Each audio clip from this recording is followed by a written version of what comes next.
So apparently Colin Minihan's been around for a while now, but I hadn't heard about him until now. He wrote and directed this, and I gotta say, this guy oozes talent. At least when it comes to directing, because this is a great looking movie, with a lot of nice looking shots and some stellar steadicam work. And based on some other factors, I'm gonna assume this was done on a tiny budget. I mean, it takes place in a remote location, some random house, and has a total of 5 actors. None of them I've ever heard of, and only 2 of them get any real screen time. But what Colin Minihan managed to do with apparently very limited resources is pretty impressive. He spent the money where it matters and made this thing look as good as it possibly could. Needless to say, I'm a fan and I want to see what he does next, because this guy's got talent. And yeah, on a technical level this thing is pretty damn solid, down to the limited special effects. But I do have some issues, some bigger ones than others, and as a whole I only kinda liked the movie. So it's about this couple who just got married and they go out to this house by the lake.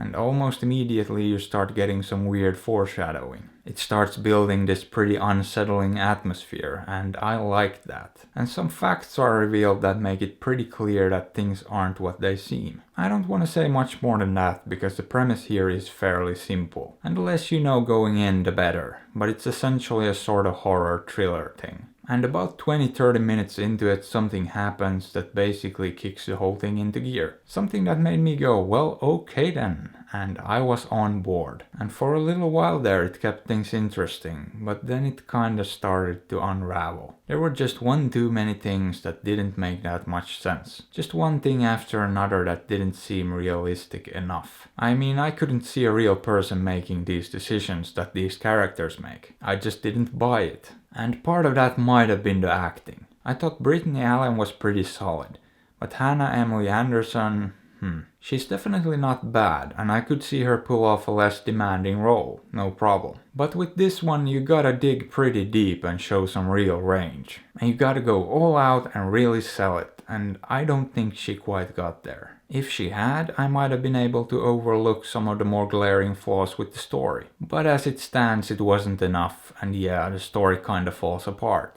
There's just too many inconsistencies and plot contrivances. I also think they made one fatal flaw in the editing room. I honestly think this should have ended at the 1 hour 20 minute mark. There's a scene there that's the perfect ending. I was smiling, having a good time, going hell yeah, please let it end here. Roll the credits. In my mind that would have been the perfect ending. Just fun and ambiguous enough to keep me thinking about it. But instead it kept going. And while the real ending did work well enough, I guess, I don't think it was nearly as impactful. Now in some ways it was more elaborate and clever, I'll give it that. But in some ways it actually made less sense and came off as kinda dumb. I don't know, I'd love an alternative cut of this that ends at the 120 mark. Maybe that's just me. Anyway, I don't know what else to say. It didn't really do anything new or inventive or any of that. It's a pretty standard super low budget movie that looks fantastic and is great on a technical level. But story-wise, I've seen worse, but I've also seen much, much better. So yeah, my view of this is probably skewed because of how much I appreciated the visuals. And if the script was shot worse with less competent acting, I honestly would have probably laughed all the way through this and ripped this thing to shreds. But would I recommend it?